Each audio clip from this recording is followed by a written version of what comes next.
Alright, for those of you wondering what I was just shooting at, it was again the Ridge wallet that I was sent, and I'm going to go over another one of its feature, modularity. It comes with a screwdriver and has 14 screws that hold the plates on, so you could swap out plates or take the plates off to replace the elastic if it should get worn out, or to add or remove the money clip if you prefer not to have one. I'm probably going to take that off once I'm done with all these videos and I'm going to start using this. I would probably indeed take the money clip off just because I think it would be, you know, a little bit more awkward, a little bit more bulky, and probably snag on things. And I generally don't carry much cash. So, yeah, that is probably how I will configure it. You could also replace the plates because they have titanium plates and carbon fiber plates in all sorts of colors. So you could just get replacement plates and not have to replace all of the other parts. So, yeah, modular wallet. I dig it. On with the video. Welcome back, I'm Captain Xavier, and for reasons I still have not sufficiently understood, Captain Slug really likes me and keeps sending me all of his stuff. So he sent me a Caliburn when they were fairly new. He then sent me the Megaburn that I reviewed previously, and now we're going to be taking a look at the Rivalburn, because he sent me all of them, because he's awesome. And both of these were fielded for the first time at Afterworlds, but both of them ended up having failures. Luckily not in a fight. They both failed while back in my tent. And these are the new teardown design. They've got 3 pins that hold the whole thing together. And if you take said pins out, the top receiver comes off, and you can trade out springs or make other modifications. You can also swap on different front ends, allowing you to rechamber. If you the whole back end just comes off, and you can put it on a different front end and not have to have multiple blasters if you didn't want to.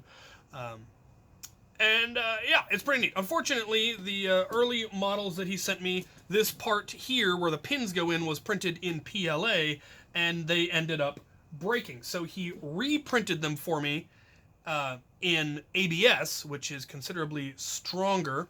There were also some issues I ran into with the bolt, the pusher bolt, hitting the back of the front part of the receiver and getting stuck because it had a little bit of movement and would get stuck. So he reprinted the back of it. I ground, just using a Dremel, a little bit of a slope in there, but he has now printed the slope in there, so that isn't a problem. He also sent me new bolts that are slightly longer. So I'm going to be making those changes to this. I'm going to be removing this part and putting all this in, changing out the bolt, and then we're going to take it to the range and get some numbers and have some fun with it. So let's get this thing stripped down. Here are the replacement bolts. I got them for both Mega and Rival. I will need to take apart my Megaburn again in order to swap it out, but that should be a matter of pulling out 3 pins and then taking out 2 screws, swapping it, and being done. So, taking off this part is a little bit more involved, because this part is not one of the things that easily comes off. Another part that broke was the spring retention point. Not sure why it was having problems and why that would crack off. It might have just been weird wear and tear from this getting jammed and wobbling, which has now been alleviated with the longer parts. All right. So I got this part replaced, and now we will simply put on this back piece. Since there is in fact nothing wrong with these 2 parts, I'm going to leave them in. I am going to replace the bolt. Now on the Megaburn, I did need to replace this lower part because it had actually cracked. This one did not, because I noticed that it was breaking before it actually had a catastrophic failure. And I only really noticed that because the Megaburn had a catastrophic failure. And so I then looked at this one to see if it was doing the same thing, and it was, and I was able to have it fail quietly. Alright. Let's get it all back together now. Spring goes in. Plunger head goes in. Yeah, now that bolt does not come far enough back to even clear the back of the... Oh, it's perfect length. Oh, that man does such beautiful work. Alright, so that is good, and should this one ever give me any issues, I do have a replacement. Alternatively, I could start printing a whole another one, and there's part of it already done. And since he made the modifications to this, I could technically still use this, so that's a few less parts. That, on the other hand, is now garbage. That is garbage. And I do need to upgrade my Megaburn.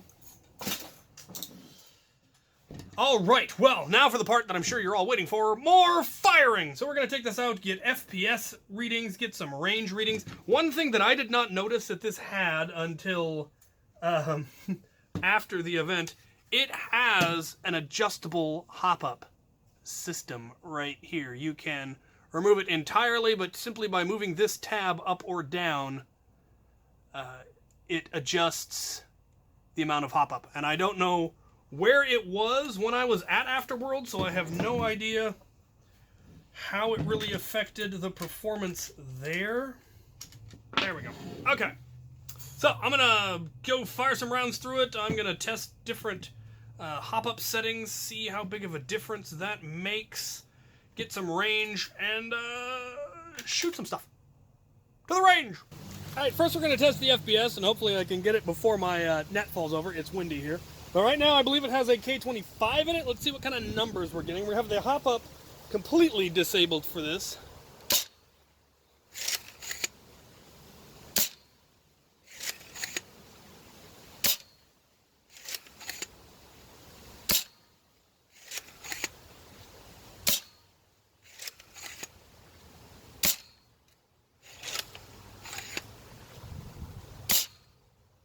So there you go.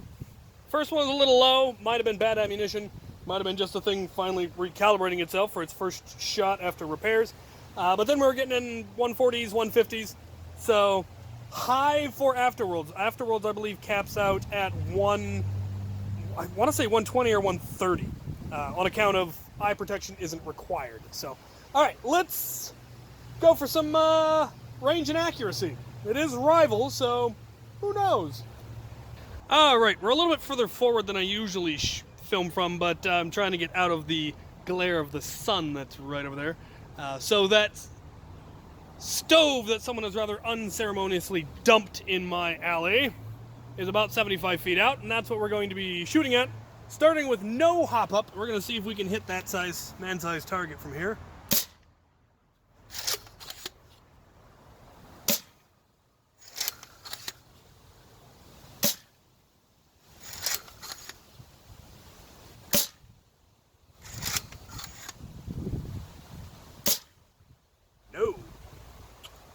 Well, that's what I get for cheap ammunition.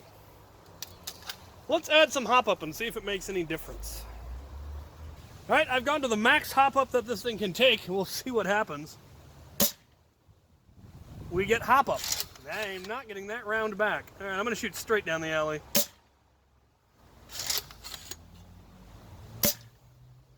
Oh, that one's in someone's yard.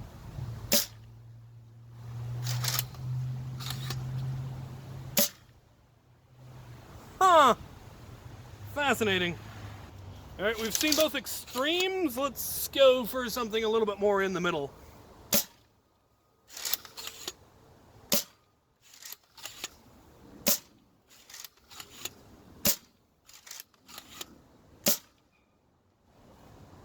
Interesting.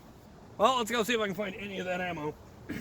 Shortest one here is at 63, though that may have been a bounce back for all I know. 68. And then we're clear past the 75.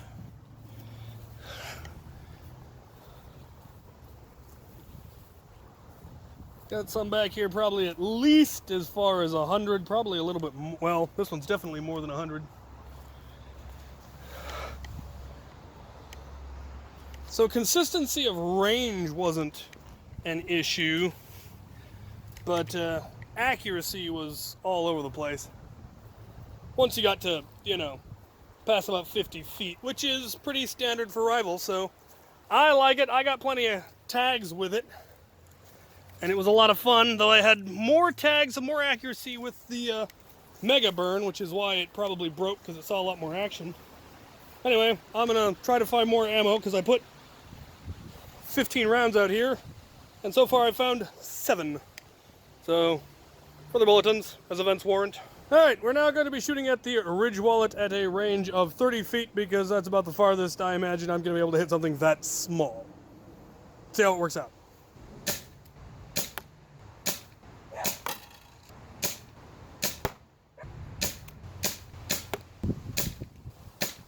Well, I got close, but no luck. Shooting into a fairly stiff headwind is not good for the rival. They tend to favor indoor settings better, but I like it. Let's go talk about it a bit more. Well, there you have it. With a K25, this thing is hitting 140s, 150s.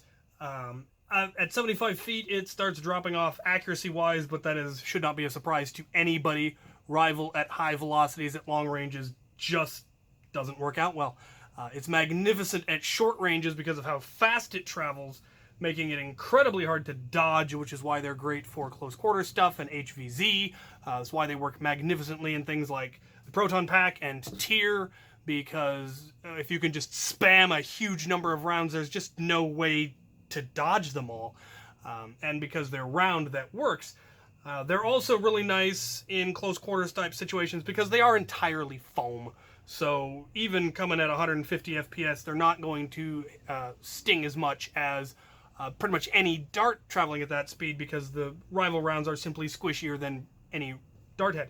Now, another thing to keep in mind is that the ammo that I was using was not uniform. I grabbed random rival rounds from my rival round bin. I had some of the super squishy stuff, some of the really rigid stuff, some of the off-brand stuff. I didn't have any of the super light 90-degree shoot around the turn because of hop-up stuff, but you could see how the hop-up very definitely affected some rounds more than others, how some rounds were more accurate than others, and that is why if you're going to be doing any kind of precision thing, you should work with, good rounds. Go with headshot, get it from out of darts, and check them and make sure that they actually are consistent if you're hoping to actually have any kind of an accuracy.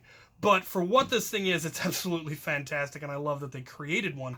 I really, really like this, and you're looking for something that fires rival at ridiculous velocities, you should definitely pick yourself up one of these, or possibly just the front end of one of these so that you can then attach it onto your regular one, rather than getting a whole dedicated blaster for it, which is the beauty of the teardown design. Thank you for watching.